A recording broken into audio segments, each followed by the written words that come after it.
Bonjour à tous, j'espère que vous allez bien. Heureuse de vous retrouver pour cette nouvelle guidance intemporelle qui a pour thème ce que vous devez dépasser et comment. La première carte, ce que vous devez dépasser. La deuxième, comment.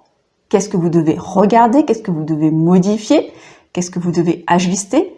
Et la troisième carte, c'est le trait dominant de votre personnalité s'agissant de cette situation ou de manière générale. Alors, la première carte, ce que vous devez dépasser. Une relation sous influence. Comment? Pas de concession sans contrepartie. Intéressant. Et le trait de caractère dominant, nous avons la carte du manipulateur. Ça peut vous concerner, bien sûr, c'est certain. Et ça peut concerner aussi là ou les personnes en face de vous, puisque les énergies sont toujours, comme je l'ai dit, interchangeables. Donc, ça vient nous révéler que pour la majorité d'entre vous, vous êtes dans une relation sous influence, ou vous êtes sous l'influence de quelqu'un. Ou encore, un troisième cas de figure, soit vous souhaitez influencer, ou vous êtes dans une démarche, dans une dynamique de vouloir influencer, convaincre une personne ou des personnes, etc., etc.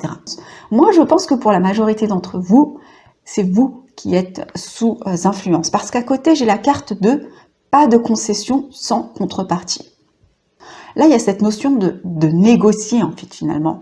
C'est OK pour faire des concessions, mais ça doit se faire eh bien, avec des contreparties.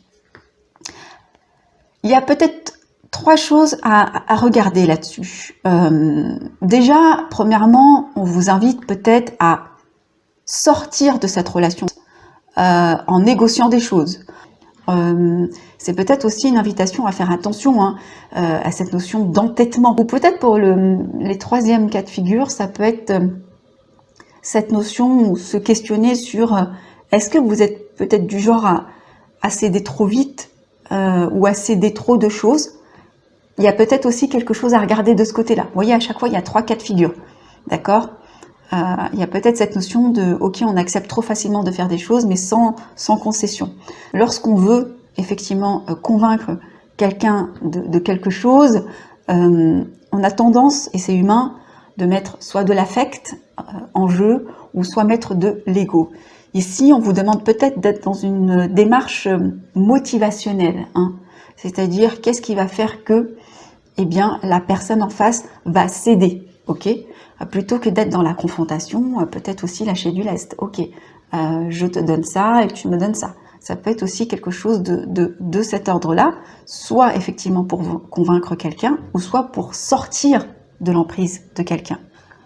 En carte de votre trait de caractère dominant, on a eu la carte de la manipulation, enfin du manipulateur, et du coup, je ne suis plus surprise effectivement de voir cette carte au vu des messages qui viennent de sortir. Donc là, clairement, effectivement, on est vraiment dans cette notion de... Alors, manipulation, on se rassure tout de suite, on est tous manipulateurs depuis notre plus jeune âge. Hein. On chouine pour avoir quelque chose de notre maman ou de notre papa, on est déjà dans une forme de manipulation. Donc c'est quelque chose qui est inhérent finalement à notre vie d'humain. Après, tout est question de dosage et de degré, hein. C'est comme effectivement l'ego, c'est comme beaucoup de choses qui ont leur raison d'être, mais c'est toujours une question de... Voilà, de dosage.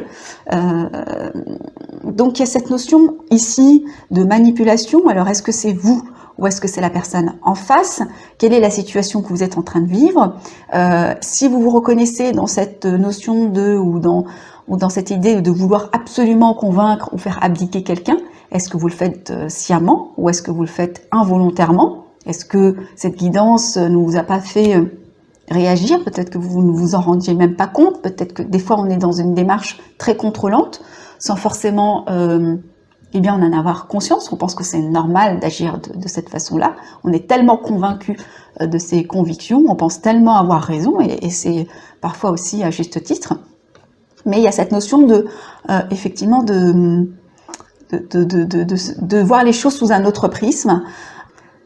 On a un anthropologue qui est assez connu, qui s'appelle Claude Lévi-Strauss, et lui, il parlait finalement de pensée magique. Et la pensée magique, pour lui, c'était ça en fait, c'était de mettre des paillettes dans un discours, dans une histoire, enjoliver quelque chose. Donc en tous les cas, ce qu'on vous invite aujourd'hui à dépasser et à regarder, les cartes ne sortent jamais par hasard, c'est cette relation sous influence, d'accord, qu'il faut vraiment dépasser. On vous invite effectivement à trouver des compromis, parce que pas de concession sans contrepartie, c'est cette notion de compromis, et peut-être effectivement de regarder de plus près cette notion de manipulation. Voilà, j'espère que cette guidance vous a plu, j'espère qu'elle a résonné en vous. Prenez uniquement que ce qui résonne, ne forcez pas l'interprétation. Je vous embrasse très fort et je vous dis à bientôt.